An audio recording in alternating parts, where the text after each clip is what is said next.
प्यारे साथियों नमस्कार। जैसा कि हमने पत्र लेखन का जो पुराना वीडियो देखा था उसमें देखा था कि जो औपचारिक पत्र लेखन और अनौपचारिक पत्र लेखन क्या होता है और इनके क्या क्या प्रकार होते हैं। तो दोस्तों मैंने अनौपचारिक पत्र लेखन को बताया था। अब आज औपचारिक पत्र लेखन को बताएंगे और इसके साथ में जो इसके प्रकार है इसकी भी चर्चा हम लोग डिटेल में करेंगे। तो हम औपचारिक पत्र लेखन में देख रहे हैं कि औपचारिक पत्र लेखन में एक आवेदन पत्र है जो कि एक औपचारिक पत्र लेखन माना जाता है। तो चलिए हम देखते हैं। इससे पहले आपको एक जानकारी अवश्य देनी चाहिए। जैसा कि आप पत्र लिखते हैं तो पत्र को आप लिफाफे में डालते हैं।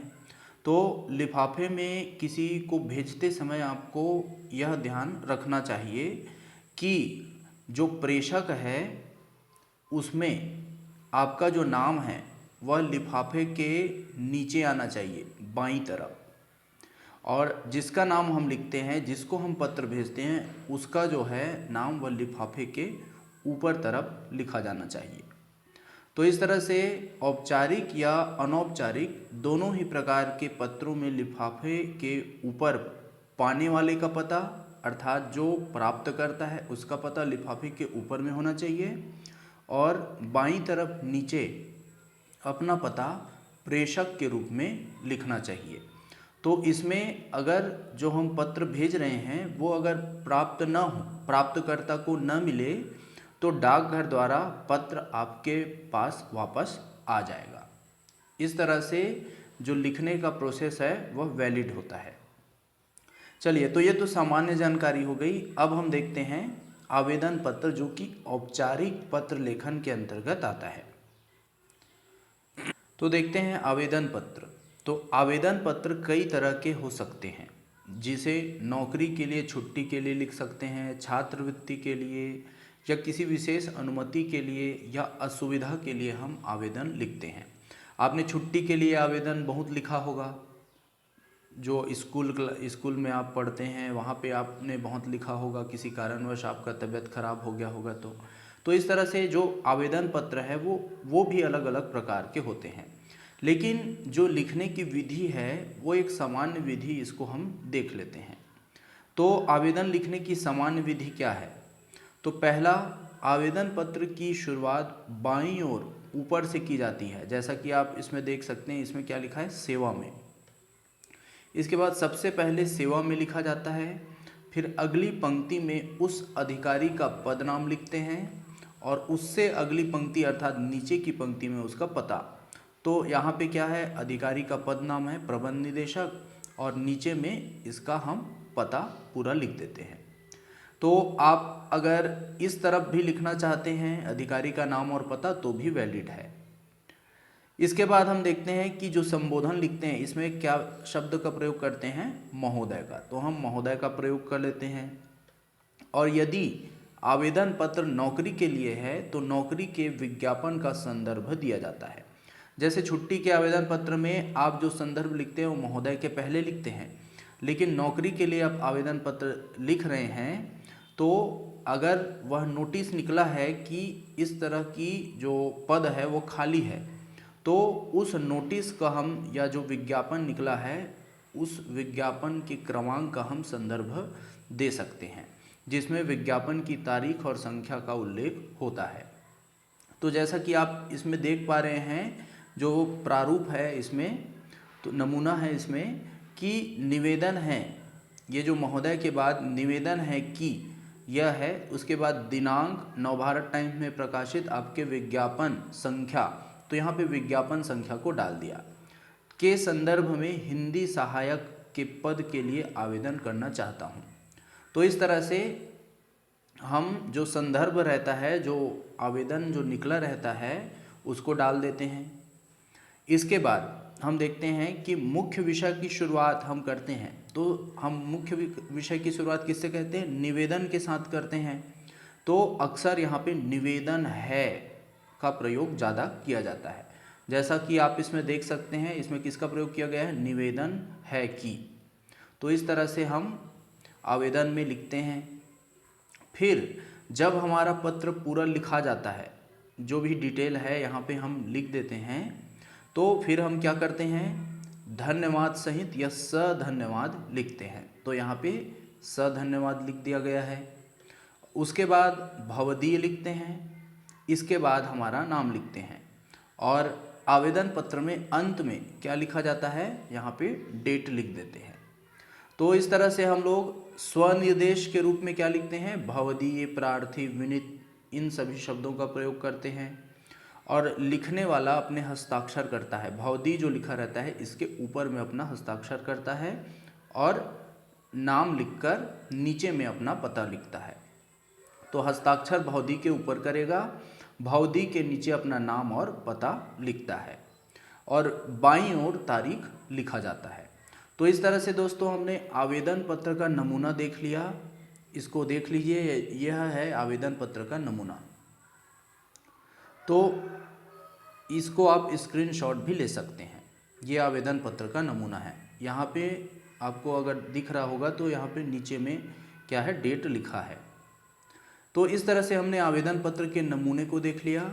अब दूसरा प्रकार आते हैं जो कि औपचारिक पत्र लेखन का ही प्रकार है, जिसको हम कहते हैं विविध संस्थाओं के प्रधान या समाचार पत्रों के संपादक से अनुरोध या शिकायत पत्र। तो इसमें विविध संस्थाओं के प्रधान, तो वे हमारे प्राचार्य भी हो सकते हैं, क्योंकि कॉलेज या स्कूल क्या है, एक संस्था है। तो विविध संस्थाओं के प्रधान को और समाचार पत्रों के संपादक को अनुरोध करने के लिए या शिकायत करने के लिए हम पत्र लिखते हैं। तो इसी को विशेष अनुमति के लिए आवेदन पत्र भी बोला जाता है और इसका नमूना प्रस्तुत है। तो इसके नमूने में हम देखते हैं कि इसमें क्या लिखा गया है, सेवा में, जो कि हम आवेदन पत्र में भी देख चुके हैं, प्रधानाचार्य राजकीय महाविद्यालय भोपाल, फिर महोदय, उसके बाद निवेदन है कि मैं श्री राम भारती कला केंद्र दिल्ली द्वारा आयोजित संगीत प्रतियोगिता में भाग लेना चाहती हूँ और इसके लिए मुझे दिनांक इतना इतना तक आयोजित हो रहा है, उस कार्यक्रम में भाग लेने की अनुमति प्रदान करने की कृपा करें। तो यह जो फॉर्मेट होता है वो आवेदन पत्र की ही तरह होता है। यहाँ पे सधन्यवाद लिख दिया गया, भवदीय लिख दिया गया, तो और यहाँ पे जो है नाम है वह लिख दिया। ध्यान दीजिए, यहाँ पे पुरुष के लिए भवदीय हो जाएगा और महिला अगर लिख रही तो क्या हो जाएगा, भवदीय हो जाएगा। ठीक है, इस तरह से हमने इसका भी फॉर्मेट देख लिया। आप चाहे तो स्क्रीनशॉट ले सकते हैं। इसके बाद दोस्तों हम देखते हैं, देखिए ये जो है किसी संस्था से या समाचार पत्र से संपादक से किसी असुविधा के लिए शिकायत करनी है, तो हम जो ऊपर जो पत्र का फॉर्मेट देखे हैं आवेदन पत्र का, इसी तरह से हम बना सकते हैं। तो लगभग इसी ढंग से हम लिखते हैं।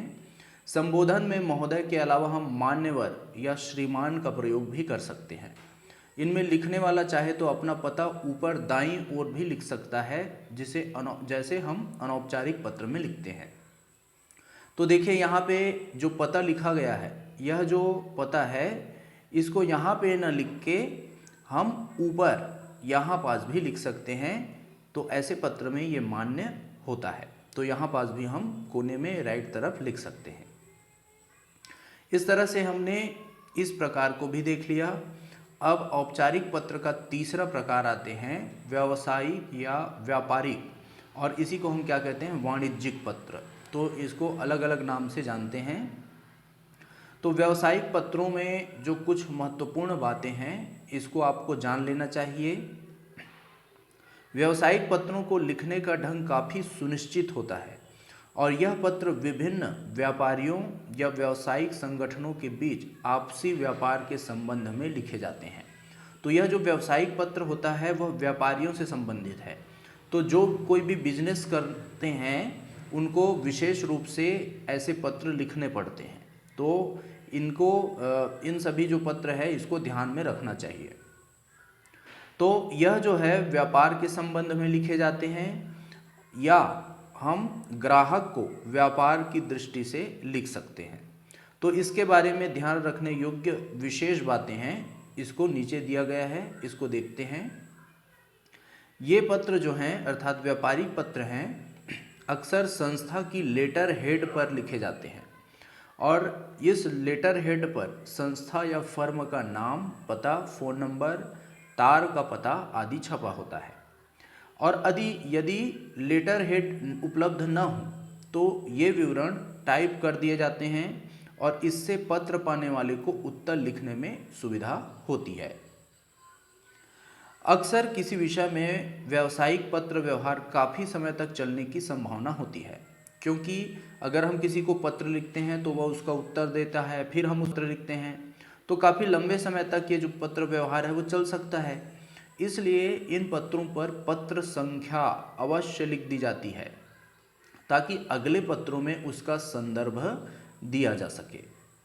पत्र संख्या को क्रमांक भी कहा जाता है। पत्र संख्या से चालू होता है पत्र संख्या, या क्रमांक भी लिखा जाता है। यह पत्र के शुरू में बाईं ओर लिखा जाता है। जो क्रमांक है वो पत्र के शुरू में बाईं ओर ही लिखी जाती है। एक और इम्पॉर्टेंट पॉइंट है, इसके नीचे उस व्यक्ति या संस्था का नाम और पता लिखा जाता है जिसे पत्र लिखा जा रहा हो। तो जो क्रमांक है उसके बाद व्यक्ति या संस्था का नाम लिखा जाता है जिससे हम पत्र लिख रहे हैं। संबोधन के लिए हम प्रिय महोदय का प्रयोग करेंगे। व्यावसायिक पत्रों में हम महोदय न करके प्रिय महोदय का शब्द का प्रयोग करते हैं और इसके बाद मूल कथ्य को दिया जाता है, जिसे हम जो मूल कथ्य है जो हमें बोलना है या लिखना है, इन सभी चीज़ों को हम लिखते हैं। इसको क्या बोलते हैं? मूल कथ्य, या इसी को कलेवर भी कहा जाता है। इसी को कलेवर भी कहा जाता है। ठीक है। तो यदि एक से अधिक प्रमुख बातें लिखनी हो, हम मूल तथ्य को लिख रहे हैं तो एक से अधिक बातें हमें अगर बतानी हो तो उसका उल्लेख स्पष्ट ढंग से और अलग अलग करना चाहिए। पत्र में अनावश्यक विस्तार नहीं होना चाहिए और शिष्टाचार का ध्यान सदैव रखा जाना चाहिए। तो इस तरह से मूल बातें हमने लिख ली। उसके बाद स्वनिर्देश में हम भवदी लिख देते हैं और भवदी लिखने के बाद हम हस्ताक्षर कर देते हैं भवदी के ऊपर। और व्यापारिक पत्र में हस्ताक्षर बहुत महत्वपूर्ण होते हैं। हस्ताक्षर का जो रोल होता है वो बहुत इम्पोर्टेंट होता है। किस लिए इम्पोर्टेंट होता है उसको देखते हैं कि जिस व्यक्ति ने हस्ताक्षर किए हैं उसके बारे में यह माना जाता है कि वह संस्था की ओर से उस पत्र के संबंध में जिम्मेदार है। उसे वह सब कहने और करने का अधिकार है जो पत्र के माध्यम से उसने कहा या लिखा है, इस तरह से मान लिया जाता है। तो इसलिए व्यावसायिक पत्रों पर अक्सर संस्था के फर्म, स्वामी, व्यवस्थापक और साझीदार या प्रबंधक के हस्ताक्षर होते हैं। हो सकता है किसी जो कम महत्व का जो पत्र हो उस पर संस्था की ओर से कोई अन्य व्यक्ति भी हस्ताक्षर कर सकता है, जिससे इस तरह का जो हस्ताक्षर है उसको अधिकार प्राप्त किया गया हो। इसके बाद हम देखते हैं, यदि पत्र के साथ कोई अन्य कागजात भी भेजे जा रहे हैं, अर्थात अगर किसी अन्य पत्र का करार आदि भेज रहा है, इसकी प्रति या कोई नियमावली या सूची भेजी जा रही है, तो उसका उल्लेख बाईं ओर नीचे की ओर करते हैं, जिसको संलग्न शीर्षक के अंतर्गत रखा जाए। जैसे ये संलग्न शीर्षक है। तो चलिए दोस्तों इस फॉर्मेट को देख लेते हैं। तो व्यावसायिक पत्र के नमूने में हम देखते हैं, देखिए यहाँ पे पता यहाँ पे लिख दिया गया है और यहाँ पे है पत्र संख्या और नीचे यहाँ पे तारीख लिख दिया गया है। इसके बाद जिसको भेजा जा रहा है उसको लेफ्ट में लिखा है प्रकाशक प्रबंध हिंदी ग्रंथ अकादमी 25 बंगला रोड दिल्ली, इस तरह से। इसके बाद हम संबोधन में क्या लिख रहे हैं? प्रिय महोदय लिखा जा रहा है। इसके बाद यहाँ पे मुख्य पॉइंट को यहाँ पे लिखा जा रहा है। तो इसमें आपकी मांग के अनुसार हमें प्रकाशनों की सूची भेज रहे हैं और ये सभी पुस्तकें हमारे पास उपलब्ध है। हमारे नए प्रकाशनों का सेट आगामी फरवरी तक छपकर तैयार हो जाएगा। इस तरह से इन सभी बातों का उल्लेख कर दिया गया और अलग अलग यहाँ पे रखा गया। अपनी बातों को अलग अलग पॉइंट के माध्यम से यहाँ पे रखा गया, जिससे जो पढ़ने वाला है वो आसानी से समझ सके। आदेश के साथ 20% राशि पेशगी भेजना आवश्यक है। पैकिंग निःशुल्क है। तो इस तरह से यहाँ पे लिख दिया गया और यहाँ पे भवदीय, यहाँ पे साइन रहेगा भवदीय के ऊपर। फिर यहाँ पे जो पत्र लिख रहा है उसका यहाँ पे जो नाम है और जो प्रकाशक है उसका नाम आ जाएगा। और यहाँ पे कोई भी चीज़ अगर संलग्न करनी है तो संलग्न किस सूची, अगर सूची प्रस्तुत कर रहा है तो यहाँ पे कौन सी सूची प्रस्तुत कर रहा है ये यहाँ पे लिख देंगे। तो इस प्रकार से हमने व्यावसायिक पत्रों का नमूना देख लिया, इसको आप स्क्रीनशॉट ले सकते हैं। इसके बाद हम देखते हैं सरकारी पत्राचार। तो सरकारी जो पत्राचार है दोस्तों, जो सरकारी पत्राचार है वह भी औपचारिक पत्र व्यवहार के अंतर्गत आता है। तो सरकारी पत्राचार को देखते हैं। औपचारिक पत्र व्यवहार का यह एक अन्य रूप है, इसको सरकारी या शासकीय पत्राचार या पत्र व्यवहार भी जाना जाता है इसके नाम से। और यह पत्राचार या पत्र व्यवहार सरकार के विभिन्न विभागों के बीच, सरकार और अन्य संस्थानों के बीच होता है। ये जो पत्र व्यवहार होता है यह सरकार के जो विभाग रहते हैं, विभिन्न विभाग रहते हैं, इनके बीच होता है और सरकार के अन्य संस्थाओं के बीच यह जो पत्राचार है वह किया जाता है। तो जैसा कि हम जानते हैं कि जो भारतीय शासन प्रणाली है वह मंत्रिमंडलीय सरकार है, मंत्रिमंडलीय शासन प्रणाली है। अब देखते हैं कि इसमें जो शासन व्यवस्था है इसका कार्य विभिन्न मंत्रालयों को बांट दिया जाता है। जो भी कार्य रहता है यह मंत्रालयों को बांट दिया जाता है। अब यह काम जो बंटवारा करते हैं वो प्रधानमंत्री की सलाह से राष्ट्रपति द्वारा किया जाता है और प्रत्येक मंत्रालय का जो कार्यभार रहता है वो एक एक करके सभी मंत्रियों को सौंप दिया जाता है। जितना भी मंत्रालय का काम है एक एक मंत्रियों को सौंप दिया जाएगा। अब मंत्रालय का जो प्रशासनिक अधिकारी होता है वो क्या है, सचिव होता है। सबसे जो बड़ा प्रशासनिक अधिकारी होता है वो क्या होता है, सचिव। तो और सचिव के अंतर्गत और अन्य प्रशासनिक अधिकारी आते हैं, जैसा कि हम देखते हैं कि संयुक्त सचिव, उप सचिव, अवर सचिव, ये सभी जो हैं शाखा के अधिकारी, अनुविभाग के अधिकारी, ये सभी ये सचिव के नीचे आते हैं और ये सभी प्रशासनिक अधिकारी कहलाते हैं। प्रशासनिक अधिकारी इनको कहते हैं। अब देखते हैं कि जो विभाग बांटा गया है उन विभागों के भी छोटे छोटे विभाग हो जाते हैं, जैसे स्कंध, प्रभाग, शाखा, और उन पर जो अलग अलग जो छोटे छोटे अधिकारी हैं वो बैठते हैं। अब यह जो कार्य है उसको देखने के लिए विभिन्न स्तर के अधिकारी, जैसा कि हमने बताया कि सचिव के बाद संयुक्त सचिव, उप सचिव, ये सभी छोटे होते होते जाते हैं। अवर सचिव, शाखा अधिकारी, ये जो हैं ये क्या है, अपने अपने विभाग को संभालते हैं। प्रत्येक अनुविभाग अर्थात छोटे विभागों में, अनुभाग या अनुविभाग में छोटे छोटे अधिकारी होते हैं। जैसे हम देखते हैं कि अधीक्षक, पर्यवेक्षक, सहायक तथा टंकक। उसी तरह लिपिक वर्गीय अधिकारी भी पाए जाते हैं, जैसे कॉलेजों में जो बाबू होता है ये क्या है, लिपिक वर्ग का अधिकारी होता है। तो सचिवालय और जितने भी चतुर्थ ग्रेड के कर्मचारी हैं ये अभी क्या है प्रशासनिक कर्मचारी के अंतर्गत आते हैं। लिपिक के नीचे क्या होते हैं, जो चतुर्थ ग्रेड के कर्मचारी होते हैं वे आते हैं।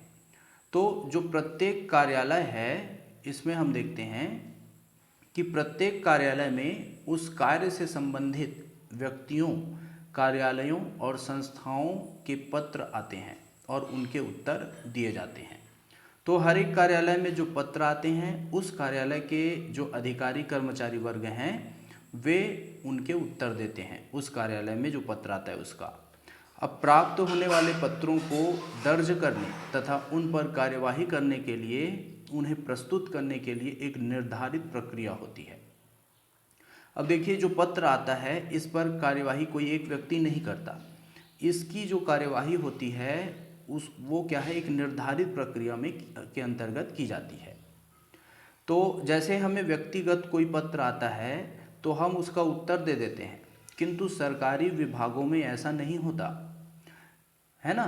तो सरकारी कार्यालय में अगर कोई पत्र आता है तो उसका निपटान केवल मौखिक चर्चा के द्वारा नहीं किया जा सकता, क्योंकि कार्यालय में जो भी पत्र आता है वहाँ के किसी अधिकारी से व्यक्तिगत रूप से संबंधित न होकर उसकी पदीय हैसियत से संबंधित होता है। तो उसके पद को देखा जाता है उस समय, यानी जो निर्देशक को संबोधित पत्र होगा उस व्यक्ति के लिए होगा जो उस समय निर्देशक के पद पर बैठा है। तो इसको एक उदाहरण के द्वारा समझ सकते हैं कि मान लीजिए यदि श्री वर्मा निदेशक के पद पर है तो वहाँ पत्र उनके लिए है, और यदि 2 दिन बाद श्री वर्मा का तबादला हो जाए और उनके स्थान पर श्री राजन आ जाए तो अब यह जो पत्र आएगा वह श्री राजन के लिए हो जाएगा, जो पत्र है वह श्री राजन के लिए हो जाएगा। तो ऐसी परिस्थिति में हम देखते हैं कि यह जरूरी हो जाता है कि पत्र के संबंध में हर कार्यवाही लिखित रूप में किया जाए। इस तरह से हम देखते हैं कि जो कार्यालय में किसी भी पत्र के विषय में कोई निर्णय है वह किसी न किसी नियम या कानून के आधार पर लिया जाता है। अतः जिन नियमों या कानूनों के अधीन कोई मामला निपटाया गया हो उनका उल्लेख भी जरूरी होता है, जिससे यह प्रमाणित हो सके कि सही निर्णय लिया गया है। इस दृष्टि से कार्यालय में पत्राचार की एक निश्चित प्रक्रिया निर्धारित हो जाती है। तो जो सरकारी पत्राचार है दोस्तों वो बहुत ही इम्पोर्टेंट होता है, आपके एग्ज़ाम में आता है निश्चित रूप से, तो इसको समझना बहुत ही ज़रूरी है। तो इस तरह से एक जो पत्राचार होता है, जो कार्यालयीन पत्राचार होता है या सरकारी या शासकीय पत्राचार होता है, इसमें निश्चित प्रक्रिया अपनाई जाती है।